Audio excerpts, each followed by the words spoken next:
January 1944. Fort Campbell, Kentucky. The German corporal stared at the breakfast tray in his hands, unable to reconcile its contents with his reality. 3 eggs, 4 strips of bacon, toast with real butter, and a pint of fresh milk sat before him. A morning meal containing more protein than he'd received in a week on the Eastern Front.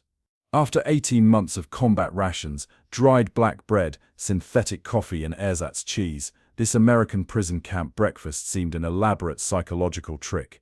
Across American prison camps that winter, 372,000 German POWs confronted daily evidence that contradicted everything Nazi propaganda had taught them about American capabilities. They discovered a nation where fresh meat appeared daily, where white bread remained unrationed, where coffee contained actual coffee beans rather than roasted grains. These standard meals, unremarkable to their American guards, systematically dismantled beliefs about American industrial weakness more effectively than any counterintelligence program.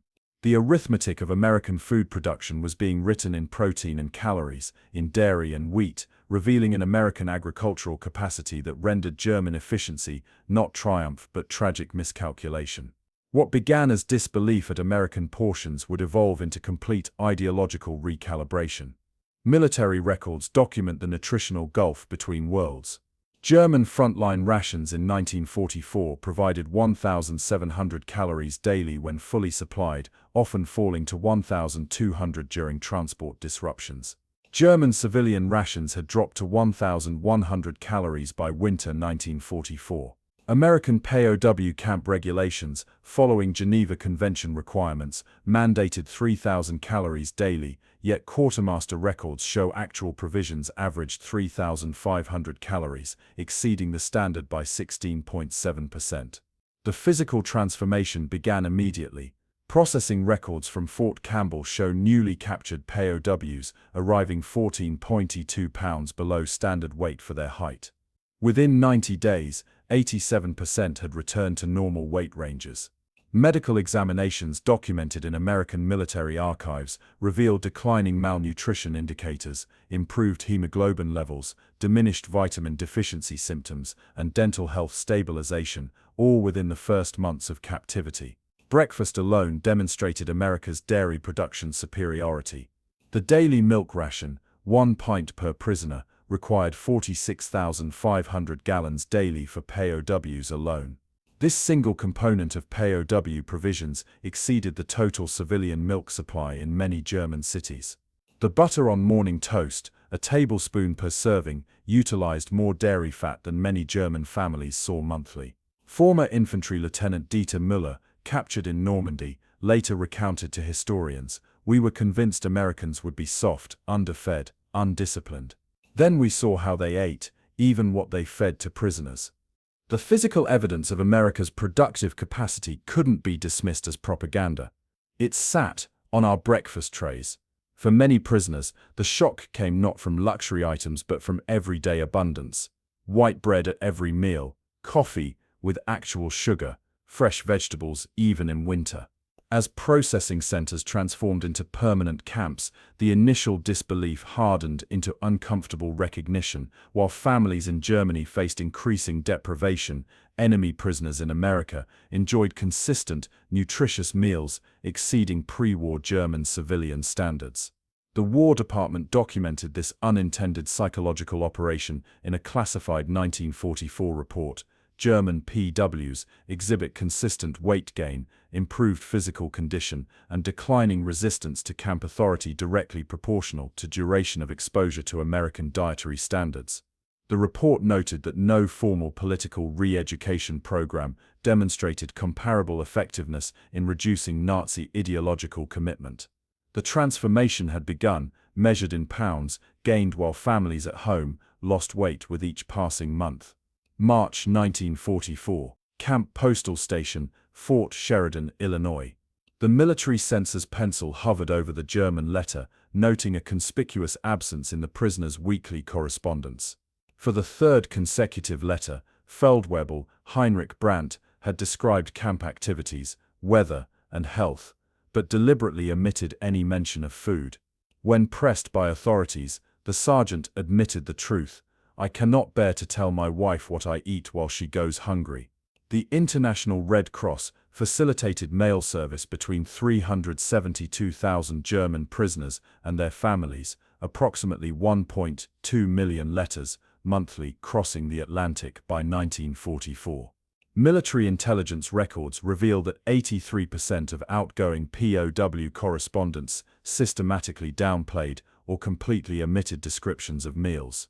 The War Department's censorship division documented this self-imposed silence as voluntary omission of comparative comfort details, noting that prisoners independently developed this practice without official instruction.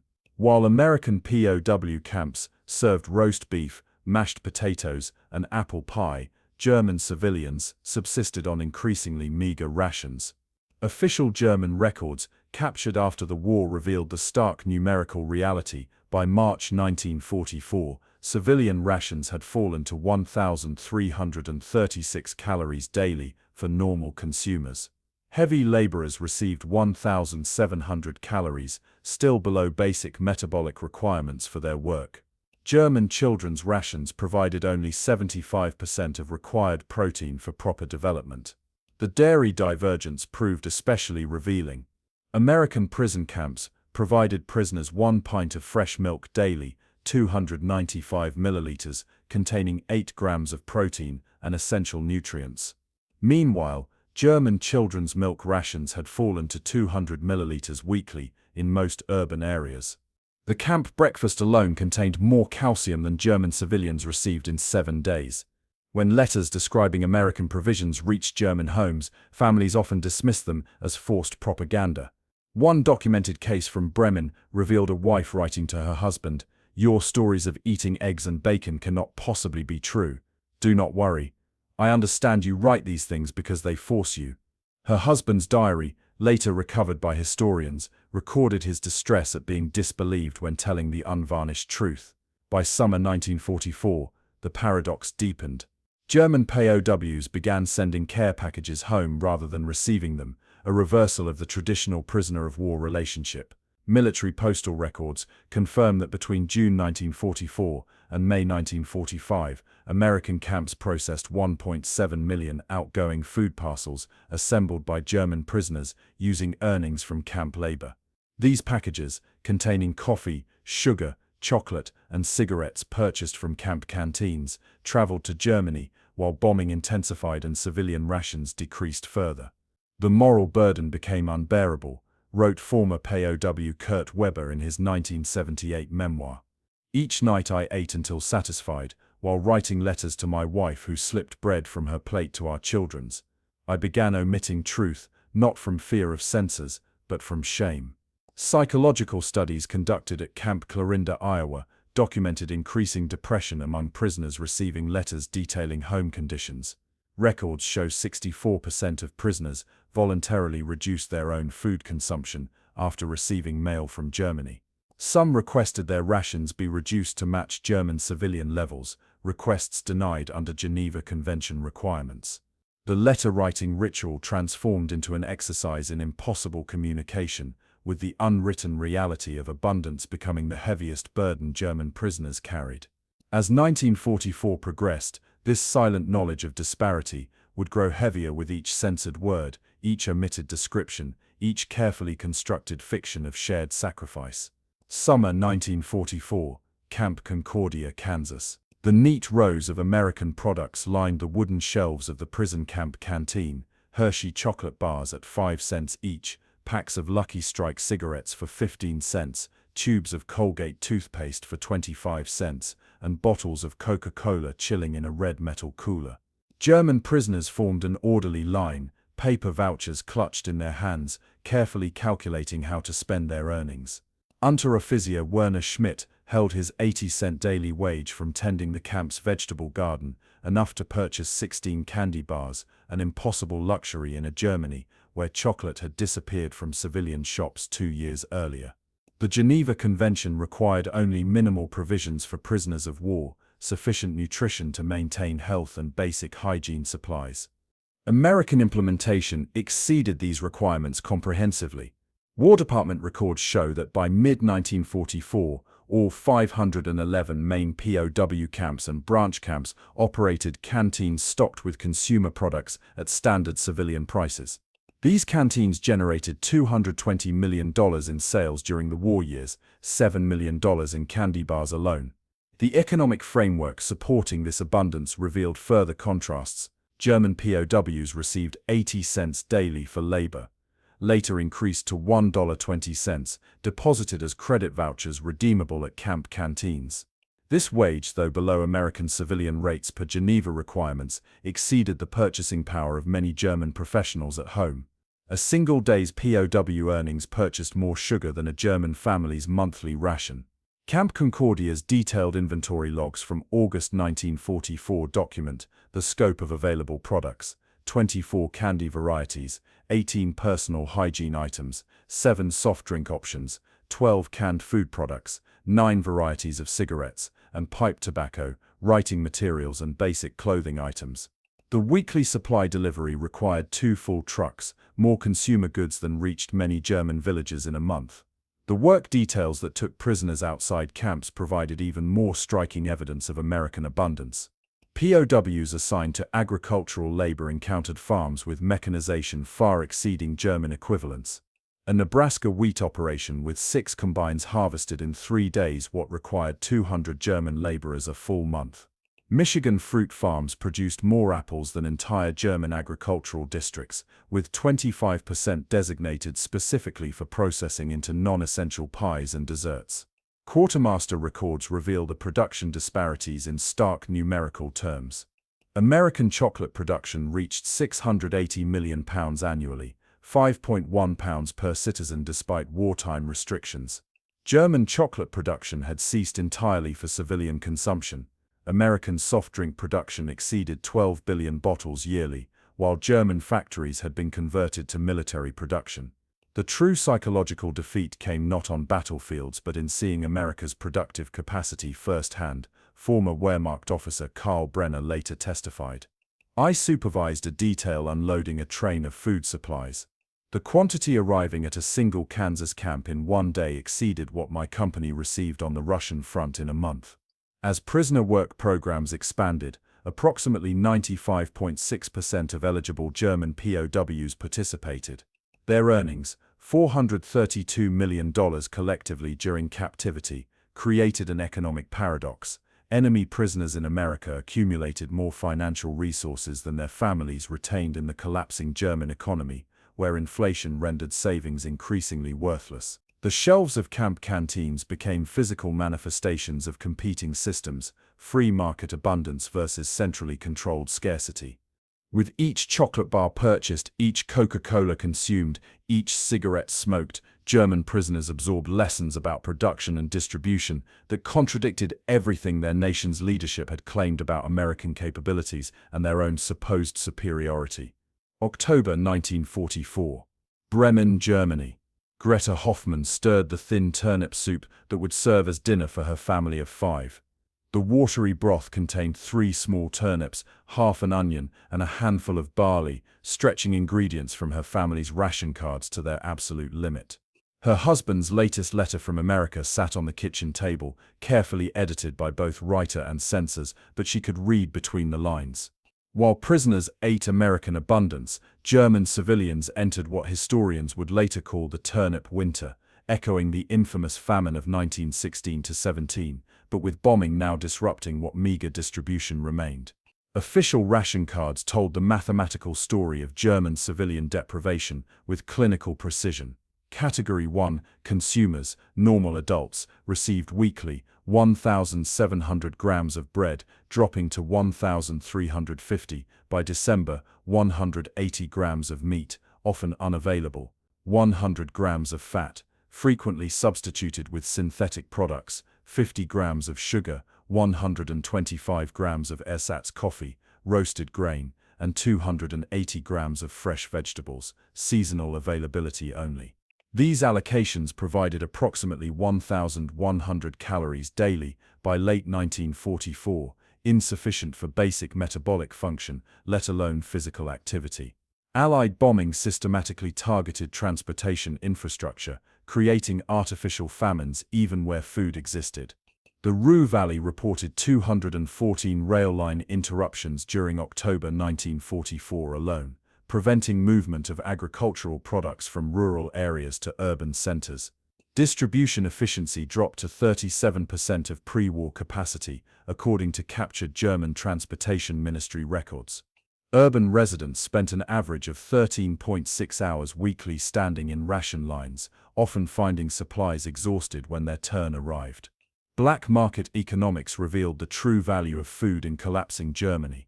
By late 1944, 1 pound of real coffee beans traded for 400 Reichsmarks on the black market, equivalent to a skilled worker's monthly salary. A single chicken cost 250 Reichsmarks. Cigarettes, virtually unavailable through legal channels, became currency themselves, with one American cigarette trading for 5.97 Reichsmarks. Meanwhile, German POWs in America purchased cigarettes at 15 cents per pack. Children suffered most visibly from increasing deprivation. Medical records from Berlin schools documented average weight decreases of 9.7 pounds among students aged 6–14 during 1944. Height increases stalled at 60% of expected growth rates. Vitamin deficiency diseases, rickets, scurvy and night blindness increased 380% among children under 12. Concurrently, medical examinations at Camp Breckinridge, Kentucky, showed German POWs gaining an average of 12 pounds within 3 months of capture, with vitamin deficiency symptoms resolving completely. The hunger gap grew more extreme as Allied advances continued. Areas near the front received as little as 800 calories daily by official ration during winter 1944–45. Gauleiters implemented differential distribution favoring workers directly supporting military production, creating a multi-tiered starvation system. Meanwhile, correspondence censored by military authorities reveals German POWs regularly mentioned gaining weight in America, though specific food descriptions were often redacted. Propaganda Minister Joseph Goebbels attempted to normalize deprivation through weekly radio addresses and newspaper columns, framing hunger as patriotic sacrifice.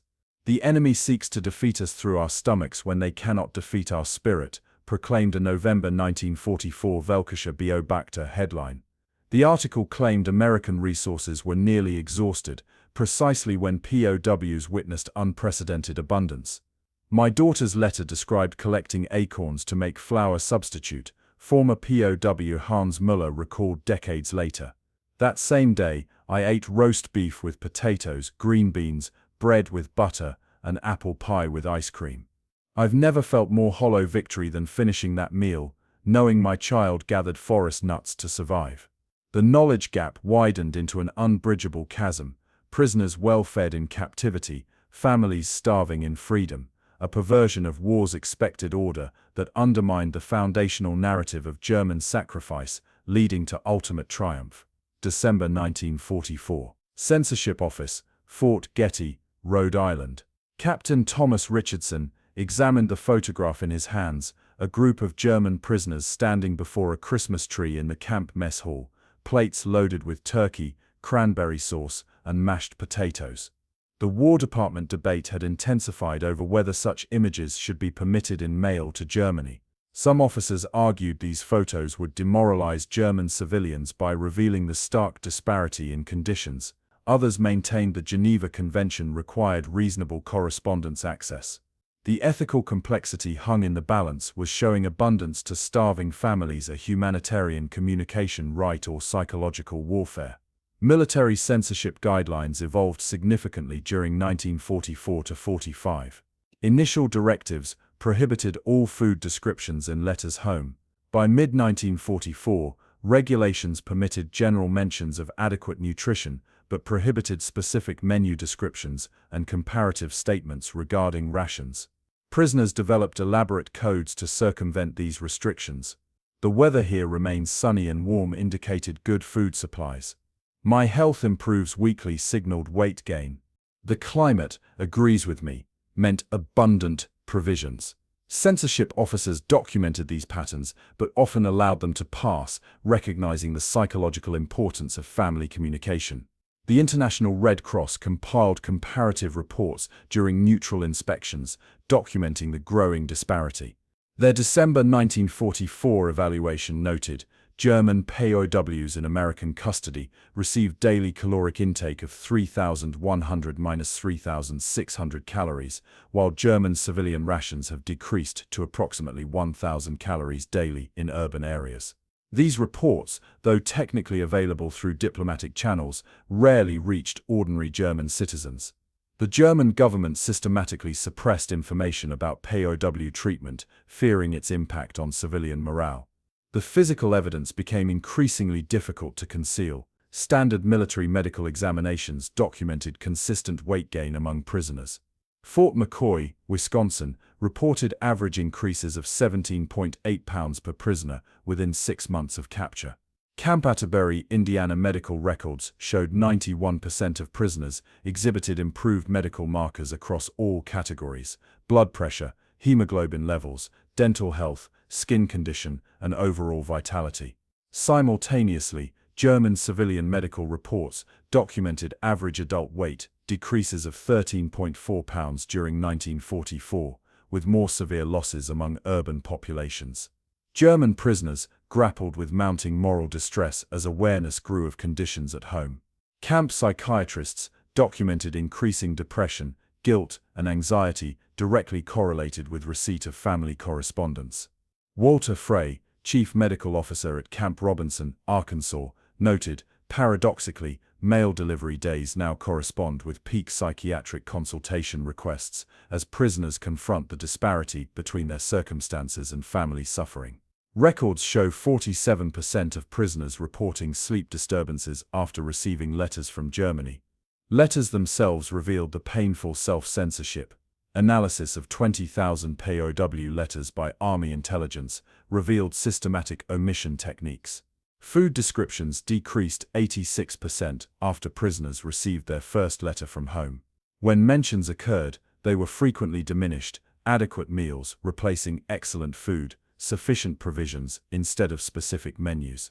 Photographs showing physical appearance were often staged to hide weight gain, with prisoners deliberately wearing oversized uniforms or positioning themselves to appear thinner. "I wrote 2 letters each week," former POW Ernst Wagner recalled in a 1975 interview.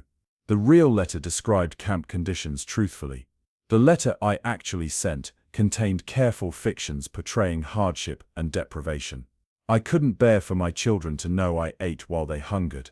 Military records confirm such phantom letters, written but never sent, were common practice among prisoners. The moral burden of abundance intensified as Germany's situation deteriorated.